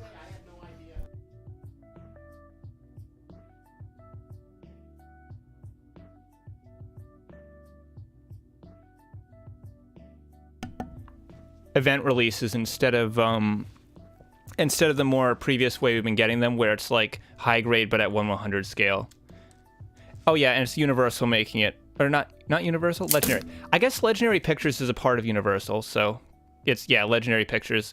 The Monsterverse people, also the people who made Pacific Rim, so you know, could go either way. Now, when I say the people who made Pacific Rim, I do mean the people who made both Pacific Rims, as in the one that was really cool and also the one that really wasn't. So it could literally go either way. The only line that I don't know why they stop is the Cinema Rise line with Woody and Buzz. Like, Disney still work with them, but don't let them use animated characters. Yeah. The only thing I can guess is those kits must have sold really poorly, because I can't imagine why they wouldn't continue to make more characters in that line. Oh yeah, so IDK, if you weren't here earlier in the stream when I was talking about the new kits, so we got the high grades, we got these high grades, which I talked a little bit more about from the All Japan show. Then we got this guy here, this is an Origin style gun cannon. And then we have a P Bandai Black Woundwort, and then we had more pictures of the Engage Zero, which showed off the backpack. So those are the new high grades we looked at tonight. And yes, Hadrian, there was already a live-action Gundam movie in the 90s. We don't talk about that one, though. I just want a nice, inexpensive MG that's $40 to $50. Right? Like, man, we just don't, it seems like we just don't get those type of MGs anymore. I feel like the last one we got like that was maybe the Curios.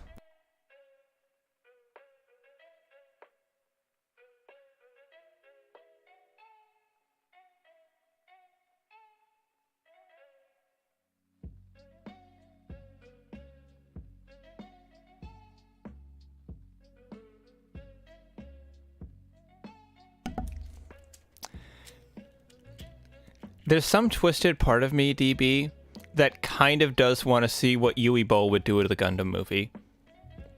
I wouldn't want it to be the Gundam movie, But I just want to see the alternate universe where that happened. And yeah, we're probably never paying $40 for an MG again. They're definitely creeping up the prices of them, and they're increasing sort of how elaborate they are as well to try and justify it.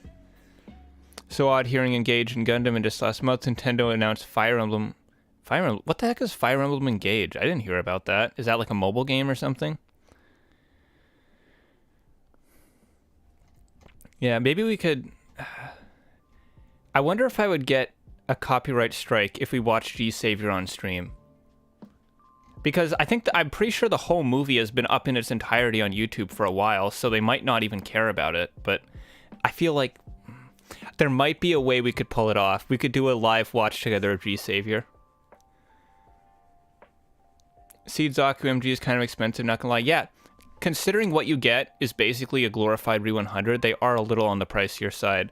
But honestly, I'd rather pay $45 for a Master Grade Seed Zaku than $65 for a Full Mechanics Calamity. Now that's an overpriced kit. Like, I have no interest in the Calamity, so that first kit was a hard pass.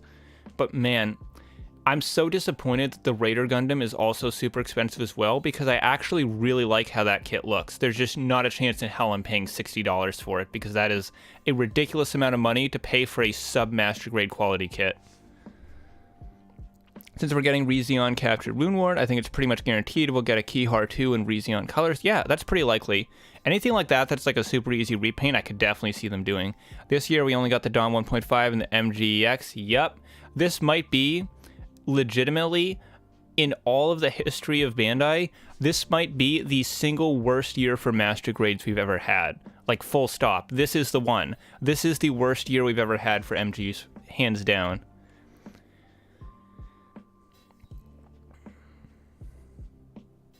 You might be able to watch, and I don't think anyone would really care. Yeah, you can maybe get away with it.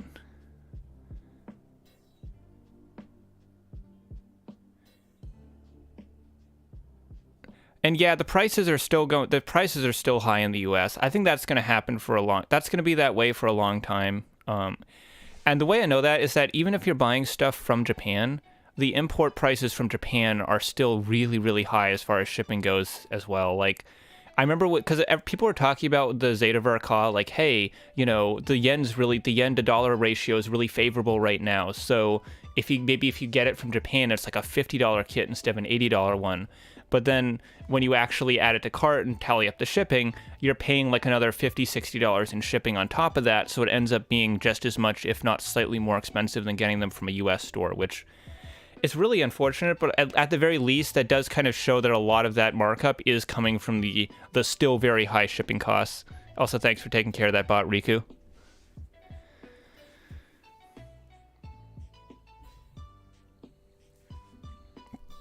Yeah, the Master Grade Extreme Strike Freedom does look really nice, but that's almost like the big end of the year sort of perfect grade style release.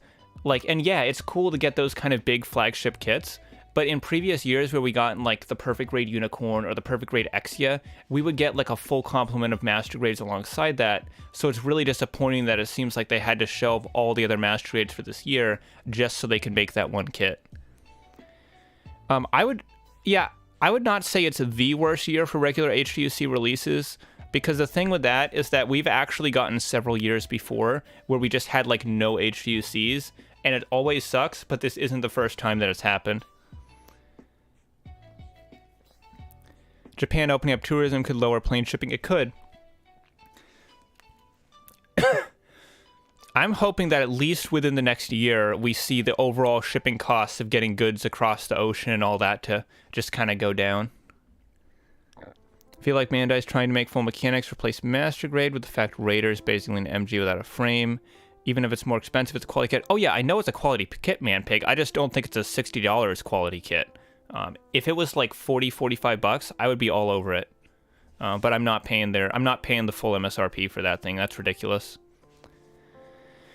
But yeah, it feels like, I think what Bandai is going to do going forward with the 1/100 scale is we're going to get a couple of Master Grades per year that are going to be big, fancy, super detailed, super gimmicky, super crazy, innovative new kits of big flagship lead Gundams. And then the secondary supporting units, your Raider Gundam, your Calamity Gundam, those type of secondary mobile suits, instead of getting those as normal Master Grade releases like we used to, I think we're going to see those get shifted over to full mechanics. And I think that's the dynamic they're going to have between those grades going forward. Shipping is crazy in general right now. Yeah, that is very true, IDK.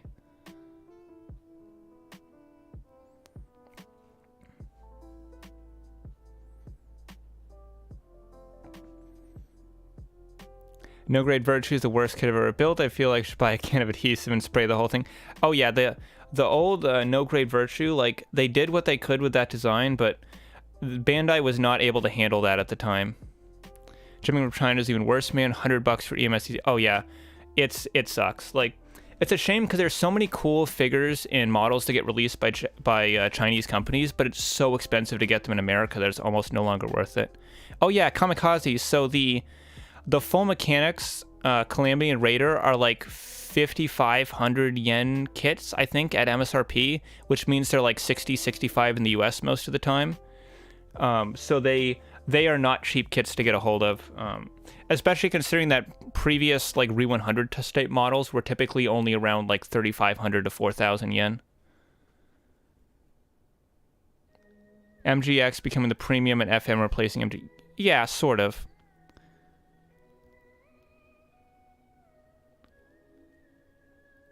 Oh yeah, Shin, I think we're definitely going to get variants to the other druggy units as well.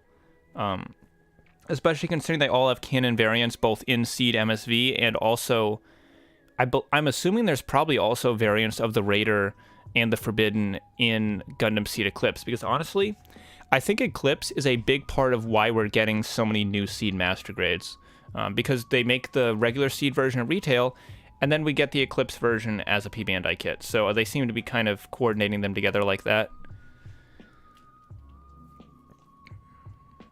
Hopefully MG Destiny. Oh, I would love a Master Grade Destiny 2.0. Like the old Master Grade Destiny is, objectively, it's an okay kit from like a design standpoint, but I really hate the proportions of that kit. I hate the really flat lack of detail that it has, and I would love to see them take a crack at that with modern engineering. It wouldn't have to be a Master Grade Extreme like the Strike Freedom, but I would love to see a 2.0 of the Destiny. My favorite grade is High Grade because of just the sheer selection that you get. I think they're a really good balance between price, quality, and selection, so I always gravitate towards High Grade first. But I build all the grades. What's crazy is I got into Gunpla when COVID hit, so I think $64 MG is a decent price. Oh, no. So it's funny because the prices do actually fluctuate over time. Like when I got into Gunpla in 2011, 65, 75 for Master Grade was actually kind of a good deal back then too, because like the yen-dollar ratio was different. But in a good year, normally Master Grades are supposed to be like $40 to $50 kits.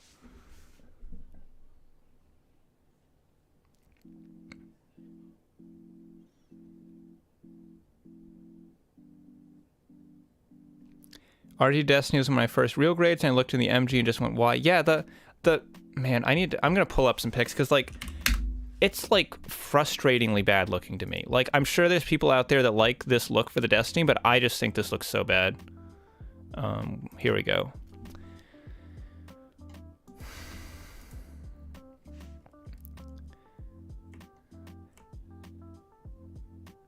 I almost can't put a finger on anything specifically about it. The head looks really soft and mushy. There's very little, like you can see, this is a fully panel-lined Master Grade Destiny. This is all the detail that you get on the entire kit. It is almost devoid of detail.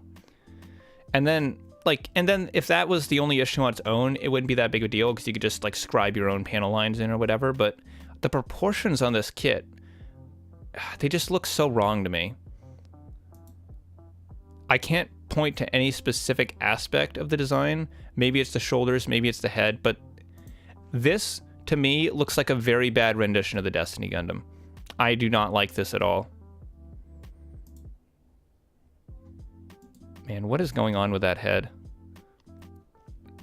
It feels like the tears on the face mask are too far apart from each other, too. Oh yeah, I 100% agree with you there, man pig. The high grade Destiny is hands down the best Destiny Gundam kit we've got. If you don't have that kit, do yourself a favor, pick up an high grade Cosmic Era Destiny Gundam. That is an insane value for the money. It's a great model, great engineering, tons of articulation, really cool gimmicks. You get one of the best accessory spreads I've ever seen on a high grade, tons of effect parts. It is a literal 10 out of 10 model. If you haven't built a high grade Cosmic Era Destiny, you got to go do it, because that is a really cool kit.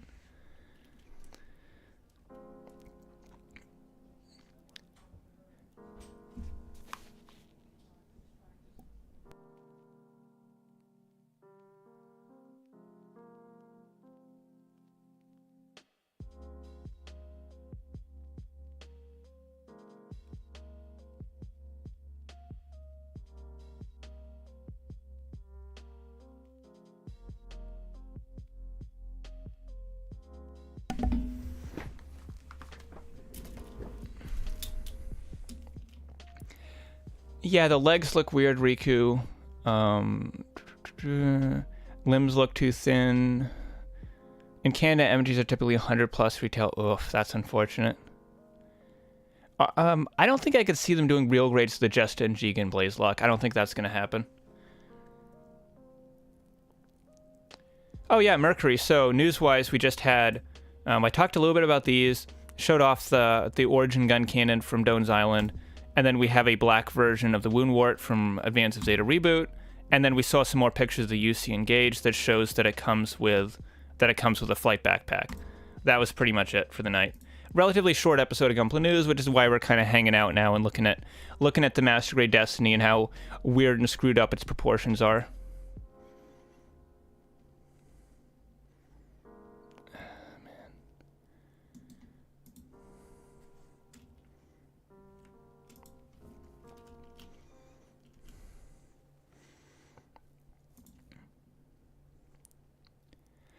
Yeah, AXF, I think the Master Grade Strike Freedom getting a new kit is a very good sign that we could be getting a Destiny in the future. I definitely don't think they would do one without the other. Because, well, while Kira did kind of take over as the main character of Destiny, I've always considered the Destiny and the Strike Freedom to be like simultaneous protagonist suits for Destiny. So if one gets an upgrade, the other definitely should as well.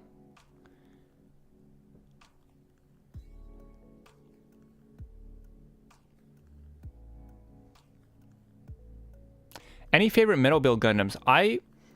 At some point, I'm probably going to get a metal build gold frame Amatsu just because I'm so tired of waiting for them to make a master grade of it. At some point, I'm just going to find a good deal on the metal build and I'm just going to buy it. Because I don't want to wait for a 1/100 of the gold frame.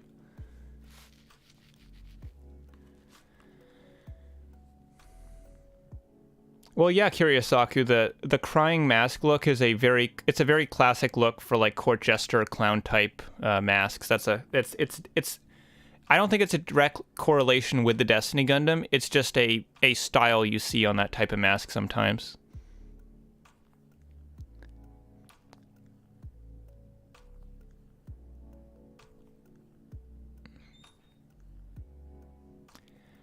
I think it'll be a while before we see some Season 2 00 kits Kamikaze. In fact, I would say it's almost more likely that we see the Awakening of the Trailblazer kits before we get the Season 2 ones. Recently got the Crossbone Full Cloth Metal Build. Nice. There's some really cool designs in Metal Build. It's just a lot of them aren't something that I would pay like $300 or $400 for. But because the gold frame is pretty plentiful and generally doesn't go for too much on the aftermarket, and it's also something I really want, I might end up making an exception for that one. Oh yeah, they do have a 1/100 gold frame, but it's nowhere near as detailed as the Master Grades, so it wouldn't look right with my Master Grade red frame.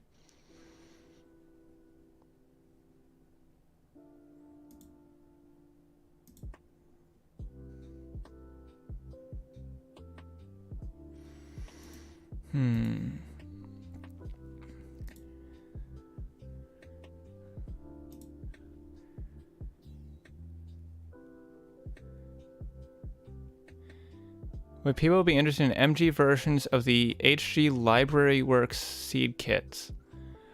Are you talking about like the Nyx Providence and the Gale Strike Gundam and those? Because, yeah, I could see them doing master grades of those for sure. I don't think they do them right now, but the molds exist. I don't see it being that hard for them. It's okay, Riku. I was able to take care of the bot.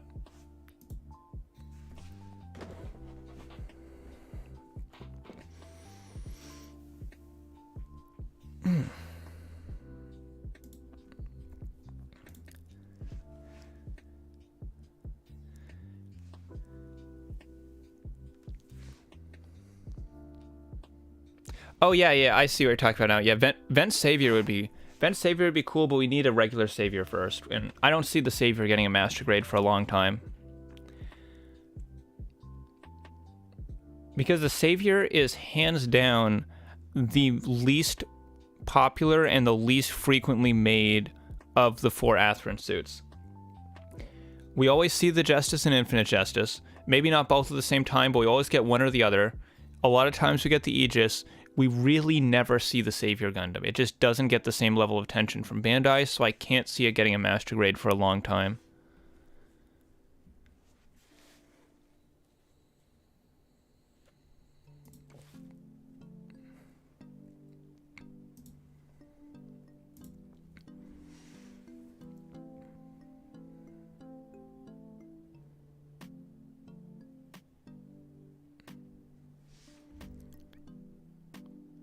Oh yeah, Savior is a great design. I definitely agree with you there. I just can't see them doing it as a master grade.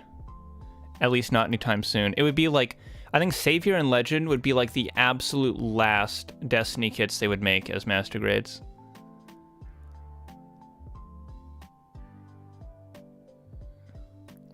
New HGs, the Blitzbuster Duel and Aegis. Oh yeah, I could totally see them doing that. Those kits could definitely get revives. Oh yeah, no, Jster, I'm talking about the Destiny Savior, not the G Savior.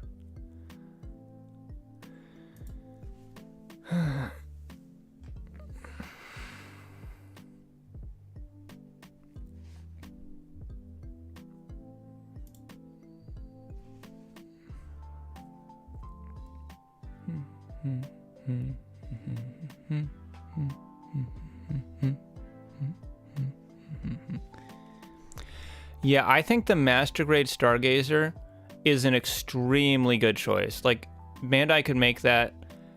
I would love to see the Stargazer as a Master Grade. The glowy bits on it would look so cool. And all of the other kits around it, the Blue Duel, the Strike Noir, the Verde Buster, those are all really easy retools of molds they already have. So it would open up a lot of doors for them that would be very easy for them to fill. So I think that is a very high likelihood. And yeah, John, I'm familiar with the Metal Build Destiny. However, I wouldn't want that as my definitive Destiny Gundam because it's so far removed from the traditional design. I'd much rather have something that's kind of on the same level as like the MGX Strike Freedom, or maybe even less detailed than that, where it looks really modern, it has good modern proportions, lots of sharp details, but doesn't have the super stylized look of the Metal Build. Most of the models I build are Gunpla IDK, but I do have a few non-Gunpla kits in my backlog. I've built a couple Frame Arms girls, and I have another Mecha Girl kit as well that I'm going to get to soon. Or, I don't know how soon I'm going to get to it. It'll need a lot of work to make it look good. Yeah, Matter, we do need a Master Grade Gun Cannon 2.0, because here's the thing. The old Master Grade Gun Cannon, it's an okay kit. It's a fine kit overall. It's not that bad. But the problem with it is that no matter what grade, no matter how old they are, no matter how new they are, there is not one single set of Gundam, Gun Cannon, and Gun Tank that all use the same core fighter, meaning that the main gimmick of the Operation V team cannot be fully realized in any way, no matter what kits, no matter what models of what era you buy, you cannot swap around all the core fighters fully. So we really need a modern kit of the Master Grade Gun Cannon that is compatible with the Master Grade Gundam 2.0 and 3.0 as well as the Gun Tank, because we need to have that full team. And we've never had it before, so if we finally got that in Master Grade, that would be a big deal.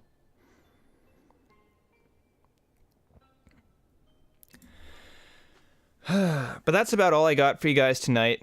Thanks for showing up. Thanks for sticking around after the news for the random hangout afterwards. If you're new to the channel, you can go ahead and subscribe. Buttons down below, you know where it is. Turn on the notification bell so you'll know when the next stream is going live. I usually stream pretty much every day around 4 o'clock, just like today, usually streaming for around 2.5 hours. The full VODs for the streams go up on my Patreon, so if you want to see those, you can pledge down below. Obviously, totally not necessary. A lot of these streams do end up getting cut down and released as videos anyways, so if you want to re-experience them, you could definitely do it that way, but it really does help out the channel, so I would appreciate that. Also, channel is brought to you by New Type HQ, US-based Gundam store. They have a lot of model kits as well as tools and supplies and lots of really cool stuff in general, so check out the affiliate link down below. Again, also helps out the channel. Again, though, guys, thank you so much for watching. Thank you guys for being here. Thank you, everyone, for getting this stream to over 100 viewers, which is, again, a new record for this channel, so really appreciate it. Thank you, everyone who donated in Super Chat during the stream as well. Is that it? I think that's everything. I think that's everything I have to mention. So, thank you so much for watching, everyone. And as always, I'm your host, Second Soundwave, and I'll see you next time. Take care, guys.